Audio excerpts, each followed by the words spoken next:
창세기 38장 1절로 30절까지 말씀 가운데서 24절부터 30절까지를 한 절씩 교독하겠습니다. 제가 먼저 24절 말씀 봉독합니다. 석 달쯤 후에 어떤 사람이 유다에게 이르러 말하되 내 며느리 다말이 행음하였고 그 행음함으로 말미암아 임신하였느니라. 유다가 이르되 그를 끌어내어 불사르라. 여인이 끌려나갈 때에 사람을 보내어 시아버지에게 이르되 이 물건 임자로 말미암아 임신하였나이다. 청하건대 보소서 이 도장과 그 끈이 지팡이가 누구의 것이니까 한지라. 유다가 그것들을 알아보고 이르되 그는 나보다 옳도다. 내가 그를 내 아들 셀라에게 주지 아니하였음이로다 하고 다시는 그를 가까이 하지 아니하였더라. 해산할 때 보니 쌍태라. 해산할 때 손이 나오는지라. 산파가 이르되 이는 먼저 나온 자라 하고 홍색실을 가져다가 그 손에 메었더니 그 손을 도로 들이며 그의 아우가 나오는지라. 산파가 이르되 내가 어찌하여 터뜨리고 나오느냐 하였으므로 그 이름을 베레스라 불렀고, 함께 읽습니다. 그의 형 곧 손에 홍색실이 있는 자가 뒤에 나오니 그의 이름을 세라라 불렀더라. 아멘. 우리는 지금 창세기 말씀을 보면서 37장부터는 언약을 받은 믿음의 조상 가운데 네 번째 사람인 요셉의 이야기를 보고 있습니다. 자, 그런데 이렇게 요셉의 이야기가 나오는 가운데 이어지는 38장에는요 갑자기 유다 이야기가 또 나오고 있어요. 이게 우리를 당황시키는 거예요. 그야말로 뭐예요? 뜬금포 같다 하는 얘기죠. 왜 갑자기 유다 이야기가 나오느냐? 요셉이 형들에 의해서 배신당하고 그리고 팔려서 애굽의 보디발의 집에 노예로 갔다고 하는 정말 긴박하고 궁금한 이야기를 하다가 갑자기 그 다음 장에 왜 유다 이야기라고 하는, 어떻게 보면 황당하기도 하고 또 민망하기도 한 그런 이야기를 하고 있을까? 이것을 어떻게 이해해야 하는가 하는 것이죠. 난감하기는 성경학자들이나 주석가들도 마찬가지인가 봅니다. 그래서 별별 소리가 다 나와요. 어떤 사람은 상관이 없는 유다 이야기가 나중에 끼어들어간 것이다 라고 하는 편집 가설부터, 또 어떤 사람은 앞에 요셉을 팔고 그리고 아버지 야곱을 속이는 일에 누가 주도적으로 했느냐? 유다가 주도적으로 하지 않았느냐? 바로 그 유다, 그가 한 나쁜 짓에 대한 하나님의 어떤 공의, 그걸 보여주는 그런 것이다 라고 하는 인과응보적인 해석까지 여러 가지 이야기들을 하고 있습니다. 자, 그런데 제가 볼 때 그 모든 이야기들은 다 쓸데없는 것들이다. 성경이 여기에서 유다 이야기를 갑자기 하는 것은요, 지금 창세기에서 계속 이야기하고 있는 그 중요한 메시지를 다양한 각도에서 보여주려고 그래서 하고 있는 것뿐이에요. 그 메시지를 더 풍부하고 더 확실하게 알 수 있도록 그런 식으로 다양한 각도에서 이야기하고 있는 그런 것이다. 그렇다면 그 메시지가 무엇인가? 여러분, 우리가 지금 창세기 말씀을 보고 있는데 여기서 다루고 있는 그 중요한 메시지가 무엇입니까? 아브라함과 이삭과 야곱, 요셉이라고 하는 이 대표적인 믿음의 조상들을 통해서 우리가 듣게 되는 창세기의 메시지는 무엇인가 하는 거죠. 뭐라고 생각하세요? 바로 언약의 삶, 그거죠. 창세기의 메시지는 바로 언약의 삶, 그것입니다. 이 땅 가운데 그 시대에 있었던 수많은 사람들 가운데서 하나님을 인격적으로 만나고, 그래서 그 하나님께 언약을 받고 그 언약이 이루어지기까지 그 언약을 붙들고 삶을 살았던 그 사람들을 통해서 이 언약의 삶이라고 하는 신앙의 본질을 성경이 지금 우리한테 이야기해주고 있는 거예요. 여러분, 우리가 예수 그리스도를 믿고 하나님의 자녀가 되면서 신앙생활을 시작했습니다. 자, 그런데 여러분, 그렇게 신앙생활을 시작하면서 하나님께 받은 것이 어떤 겁니까? 뭘 받으셨나요?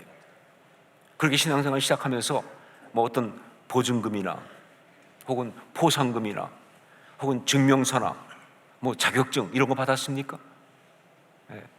세상과 전혀 다른 이 좁은 길을 가겠다고 하는 그 힘든 선택을 했을 때 그때 하나님이 우리에게 주신 것이 뭐예요? 무엇을 받고 이런 결단을 하고 시작했습니까? 그렇죠. 우리가 받은 건 딱 한 가지밖에 없습니다. 약속을 받았습니다. 약속을. 구원의 약속, 영생의 약속, 천국의 약속, 그 약속을 받은 거예요. 그것도 무슨 증명서라든가 공증된 어떤 그런 서류가 아니라 말씀으로 주어진 거예요. 언약입니다. 언약. 그 언약을 받은 거예요. 신앙이란 바로 그런 것입니다. 신앙이란 언약을 받고 그 언약이 이루어지기까지 그 언약의 삶을 살아가는 것, 이게 신앙이에요. 다시 말합니다. 신앙은 뭐냐? 언약을 받고 그 언약이 이루어지기까지 그 언약의 삶을 살아가는 것, 이게 신앙이다 하는 거예요. 창세기가 일관되게 말하고 있는 것도 바로 그겁니다. 그리고 오늘 말씀, 이 엉뚱해 보이고 또 정말 심지어 뜬금없어 보이는 이 이야기도요, 바로 다른 에피소드를 가지고 그 이야기를 하고 있는 거예요. 자, 이렇게 확실하게 주장할 수 있는 것은요, 창세기 38장 말씀이 어떤 내용이냐, 바로 유다 지파의 대가 이어져가는 그런 이야기이기 때문에 그렇습니다. 아브라함의 이야기 때부터 분명하게 나오지만 이 언약의 삶에 아주 중요한 요소가 뭐냐, 바로 대를 이어가는 거예요.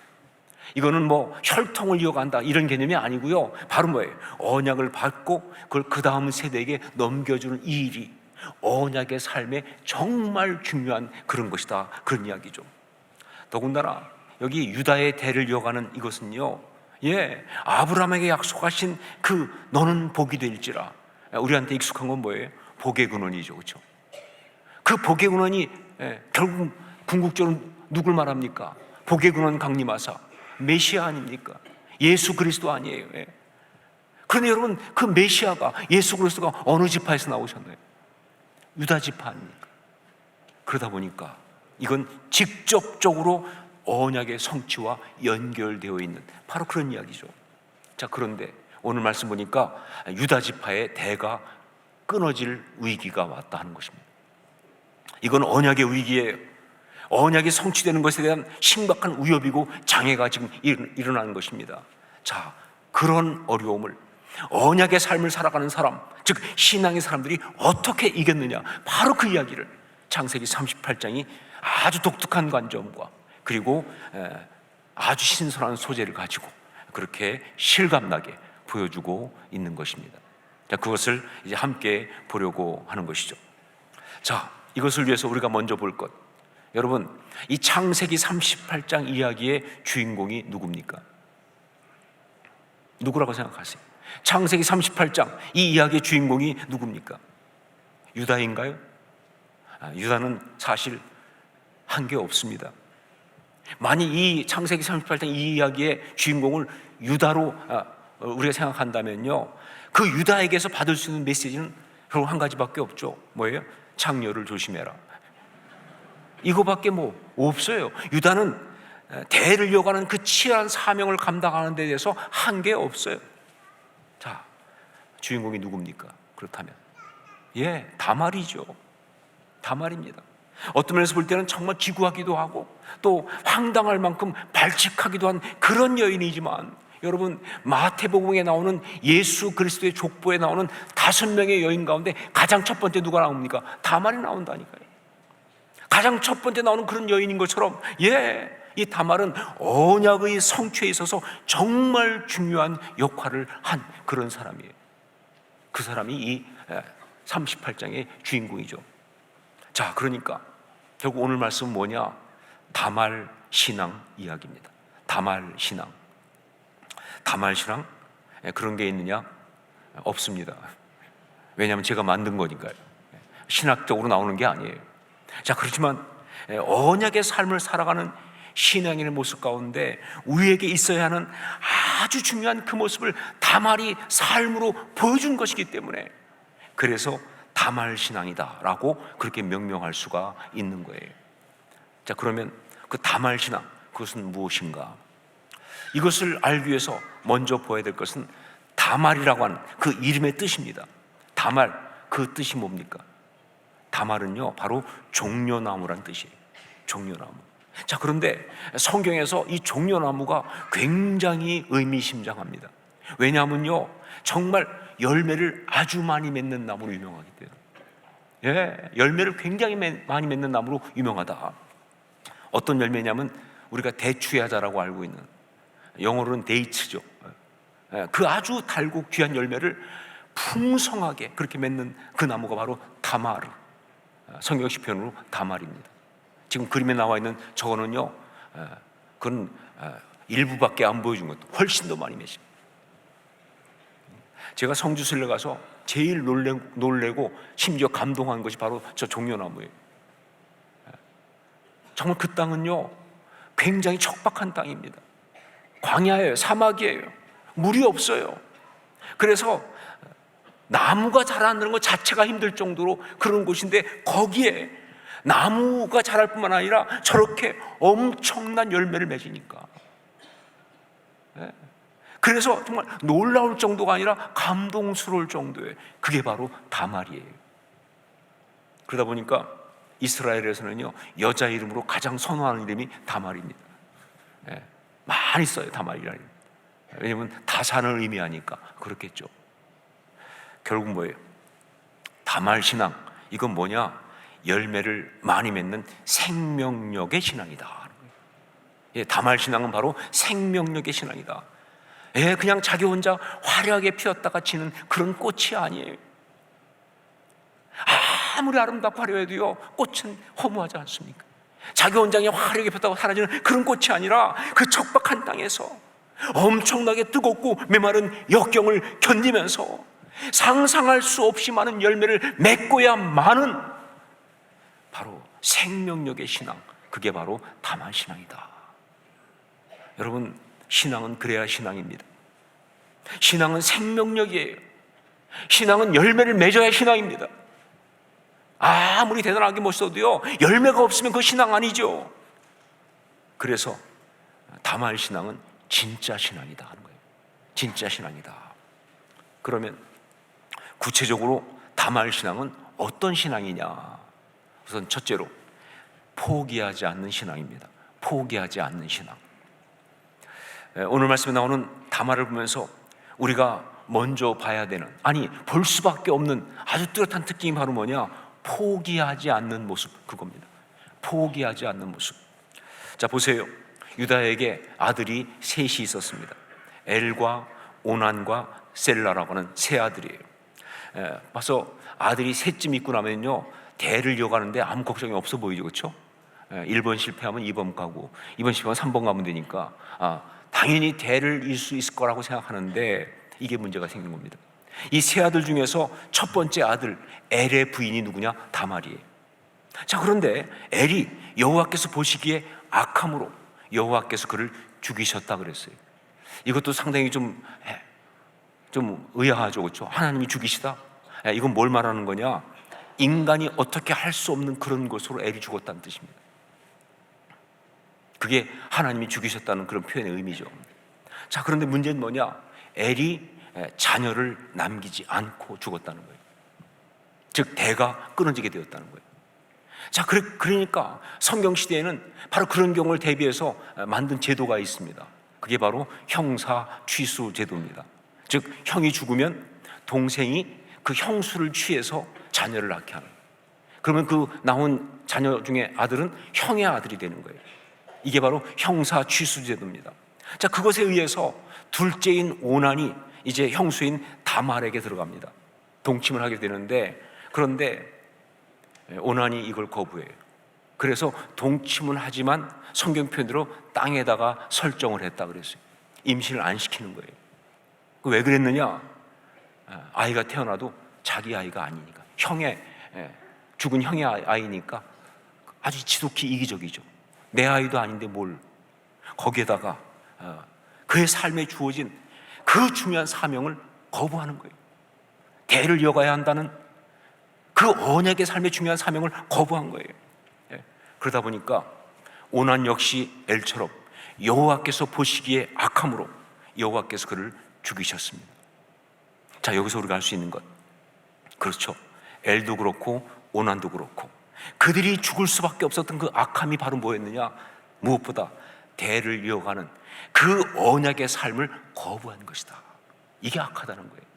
여러분, 하나님의 언약의 백성으로 우리가 부름받았을 때, 그때 우리한테는요 언약을 성취하는 언약의 삶에 중요한 사명이 주어지는데, 그런데 그게 힘들다고 어렵다고 혹은 내 마음에 들지 않는다고 자기 이기적인 생각으로 혹은 자기 어떤 자아의 어떤 것 때문에 거부하고 자기가 하고 싶은 대로 살아가는 것, 그게 악함이라는 거예요. 그 악함은 죽을 수밖에 없어요. 지금 이 시대가 그런 상황에 직면하고 있잖아요. 그런 이야기입니다. 이렇게 된 거예요. 자, 그래서 이제는 셋째인 셀라가 이제 다말을 통해서 또 아이를 낳아야 되는데, 그런데 유다가 셀라가 아직 어리다는 이유로 다말한테 너는 친정에 좀 가 있어라, 셀라가 클 때까지 넌 친정에 좀 가 있어라 라고 가서 기다리도록 합니다. 물론 어리기도 했지만 진짜 이유는 뭐냐? 셀라도 죽을까봐 그래서 안 주는 거예요. 자, 그러다 보니까 정작 셀라가 장성을 했음에도 유다는 다말을 부르지 않습니다. 다말이 대를 이어갈 수 있는 어떤 기회를 그냥 그야말로 원천봉쇄해버린 거예요. 이제 박탈한 거예요. 그런 상황이 된 거예요. 물론 유다의 입장에서는 정말 그게 이해가 됩니다. 그렇지 않겠습니까? 생떼 같은 아들이 둘이나 죽었으니까, 셋째도 죽을 줄 모르니까, 그러니까 이 일을 못하는 거 이해가 돼요. 하지만 여러분, 어떤 다른 누구보다도 이 언약의 삶, 대를 이어가는 이 일을 중요하게 여기고 해야 될 사람이 누굽니까? 그게 유다 아니에요.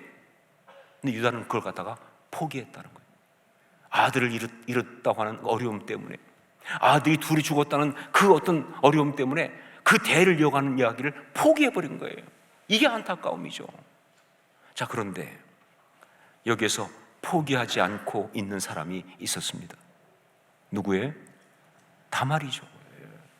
인간적으로 보면요, 누구보다도 먼저 포기할 사람이, 그렇죠. 이 일로 얼마나 고난을 당했습니까? 한두 번 거절당한 게 아니잖아요. 한두 번 좌절한 게 아니잖아요. 그러니까 뭐예요? 정말 포기하고 싶고, 그리고 포기할 수밖에 없고 방법이 없으니까. 하지만 다말은 포기하지 않습니다. 어떻게 하느냐? 유다가 그의 아내가 죽었어요. 수아 사람의 딸이 죽었어요. 그러고 나서 이제 혼자 있을 때 양털을 깎는 축제가 있거든요. 그 축제에 이제 오라고 그래서 그 축제에 참석하려고 딥나라는 곳에 갔습니다. 그 소식을 다말이 들었어요. 그러자 다말이 과부의 옷을 벗고 창녀로 변장을 합니다. 그래가지고 가서 그 길에서 유다를 유혹해서 동침을 하게 되는 거예요. 그때 그 동침한 대가로 염소 새끼를 받기로 했는데 당장 가진 염소 새끼가 없으니까 담보를 잡습니다. 담보로 뭘 요구하느냐? 도장과 그 끈과 지팡이를 달라고 그래요. 그래서 유다가 그걸 맡기고 그리고 이제 온 거예요. 그러고 나서 유다가 나중에 염소 새끼를 이제 줘야 되니까 누구 아는 사람 시켜서 염소 새끼를 갖다 주라고, 그리고 이제 그 담보물을 찾으려고 했는데 가봤더니 그런 창녀가 없더라. 찾을 수가 없는 거예요. 그래서 못 찾아와요. 담보물을 그냥 염소 새끼는 거기에 두고 못 찾아오죠. 자, 그러고 나서 한 석 달이 지난 다음에 며느리 다말이 임신을 했다는 소식을 듣게 됩니다. 이건 그 당시에 굉장한 문제죠. 수절하는 과부가 임신을 했으니 이건 당연히 불륜 아닙니까? 이건 가족의 불명예고요, 수치가 됩니다. 그러다 보니까 그 당시 하던 방식대로 어떻게 하느냐? 다말을 끌어다가 불태워 죽이라고 합니다. 자, 그런데 그때 다말이 유다가 준 그 도장과 끈과 지팡이를 내밀면서 이 아이의 아버지가 유다라는 사실을 갖다가 이야기했고요, 유다가 그걸 보면서 그는 나보다 옳도다, 내가 그를 내 아들 셀라에게 주지 아니하였음이로다 하면서 인정을 합니다. 그러면서 출산을 할 수 있도록 하고 가까이 하지 않았다, 이런 이야기죠. 자, 보십시오. 여기 이 말씀을 보면서 여러분 무엇을 느낍니까? 이 말씀 전체에서 가장 두드러진 것이 뭐가 두드러지고 있어요? 그렇죠, 다말의 포기하지 않는 신앙이 두드러지는 거예요. 다른 어떤 것보다 다말의 포기하지 않는 신앙, 이게 정말 두드러지는 거예요. 사실은요, 정말 몇 번이고 포기할 수밖에 없는 상황이지만, 그러나 다말은 포기하지 않고, 정말 수단 방법을 가리지 않고 엄청난 수치와 비난과 위험을 감수하면서도 대를 이어가는 그 언약의 삶을 포기하지 않는 바로 그 모습이에요. 이게 중요한 모습이에요. 이것에 대해서 성경은요, 그 유다의 입을 통해서 이렇게 말합니다. 그가 옳다라고. 그가 옳다. 그가 나보다 옳다. 인정하고 있는 거예요. 여러분, 다말 신앙은요, 포기하지 않는 신앙입니다. 진짜 신앙은 포기하지 않는 신앙, 그것입니다.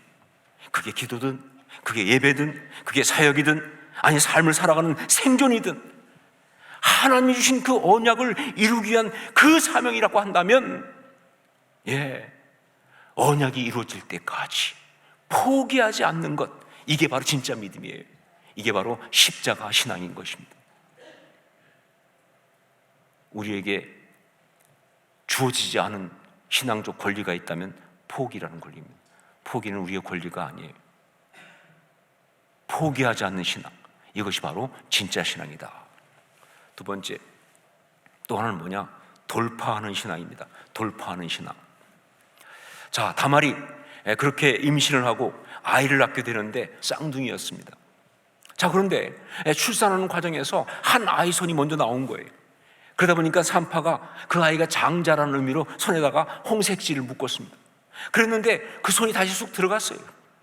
그리고는 다른 아이가 터트리면서 나왔다. 터트리면서 나와버렸어요. 그래서 그 아우의 이름을 갖다가 이 베레스, 터짐, 해치고 나옴이라고 지었고요. 그리고 홍색실을 묶은 형의 이름을 갖다가 세라, 빛이 비춤, 밝아짐이라고 지었다 했습니다. 자, 여러분, 이 두 아들 중에서 유다 지파의 대를 이어간 것은 누굽니까? 여러분, 이 두 아들 중에서 유다 지파의 대를 이어간 건 누구예요? 베레스였어요. 둘째인 베레스였습니다. 야곱처럼 둘째가 언약의 대를 이어가게 된 거예요. 성경에 그런 게 참 많이 나오죠. 성경은 아주 많은 경우 둘째가 더 하나님 앞에서 이렇게 중요한 역할을 합니다. 저는 개인적으로 정말 좋아하죠, 그걸. 왜냐면 제가 둘째니까. 보통 은혜가 되는 게 아니에요. 베레스가 유다의 대를 이어갑니다. 그래서 이 베레스라는 이름에 의미가 있어요. 솔직히 세라라는 이름은요, 홍색실을 묶고 난리 쳤지만 그건 별 의미가 없고요, 이름의 뜻도 그것과 상관이 없어요. 그러니까 아까 혹시 여러분 적으면서 세라하고 막 열심히 적었던 사람은 지워도 괜찮습니다. 하지만 베레스는 달라요. 언약의 대를 이어간 아들일 뿐만 아니라 그 출산 당시 그는 터트리고 나온 아이예요. 그래서 이름이 베레스인 거예요. 이게 무슨 뜻이냐? 여러분, 첫 번째 아이가 손이 먼저 나왔다가 다시 들어갔다 그랬죠, 그렇죠? 이게 무슨 뜻인 줄 아세요? 난산이라는 뜻입니다. 아이는 머리가 먼저 나와야죠. 손이 먼저 나오면 안 됩니다. 그게 다시 들어갔다는 얘기는 아이를 출산을 못하고 있는 거예요. 이렇게 되면요, 출산은 불가능하고 둘 다 죽을 수밖에 없는, 산모도 죽을 수밖에 없는. 그런데 그 상황에서 산파도 깜짝 놀랄 일이 벌어진 거예요. 뭐냐면요, 다른 아이가 어머니의 회음부를 터치면서, 어머니의 회음부가 터지면서 다른 아이가 나온 거예요. 어떻게 이럴 수 있냐? 그래서 둘 다 살아난 거예요. 그게 베레스입니다. 베레스라는 이름은 정말 의미가 있어요. 그래서요, 이건 다말 신앙의 아주 중요한 특징을 말해주고 있는 거예요. 무슨 뜻이냐?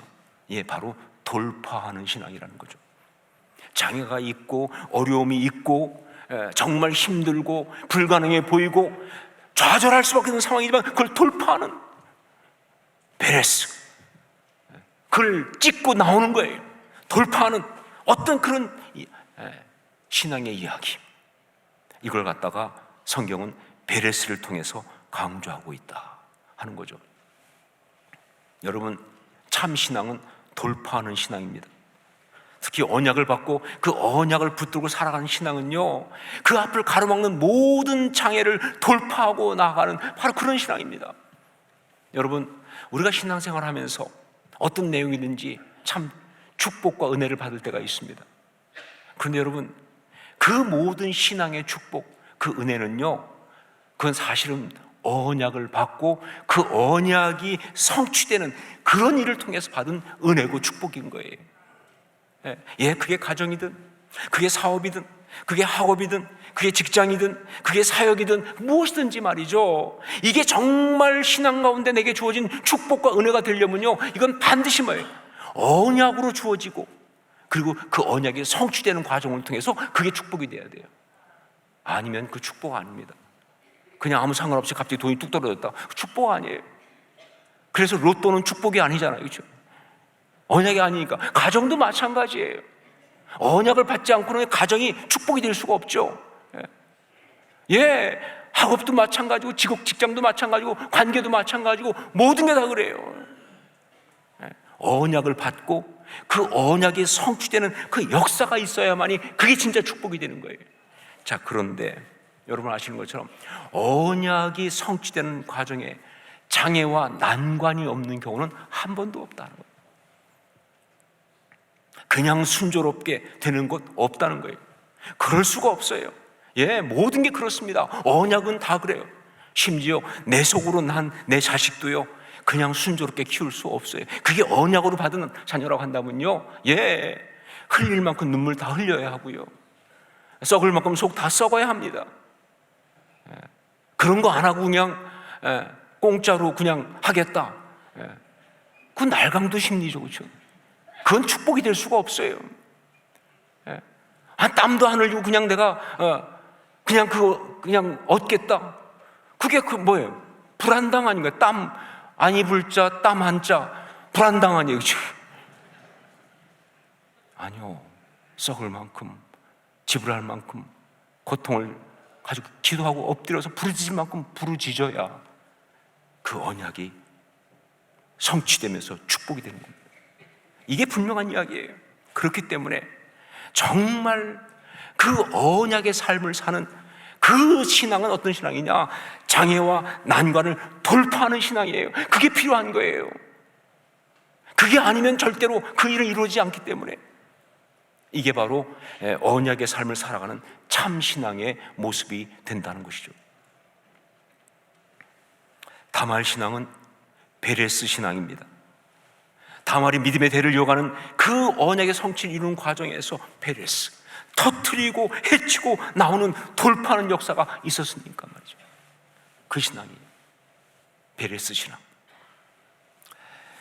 다말 신앙은요, 성경에 나오는 많은 신앙 이야기 가운데 정말 어떤 것보다 우리의 신앙이어야 하는 그런 겁니다. 우리가 언약의 삶을 살아간다고 한다면 가장 우리에게 중요한 것은 바로 다말 신앙이에요. 특별히 지금 여러 가지 어떤 영적인 난관 가운데 있는 사람, 어려움 가운데 있는 분들, 어떤 그런 장애를 봉착한 분들, 언약의 삶의 위기 가운데 있는 사람이 있다고 한다면 답은 하나밖에 없습니다. 다말 신앙밖에 없어요. 다말 신앙으로 포기하지 않고 돌파하는 신앙으로 그 모든 것을 이기고 승리할 수 있기를 주의 이름으로 축원합니다. 기도하겠습니다.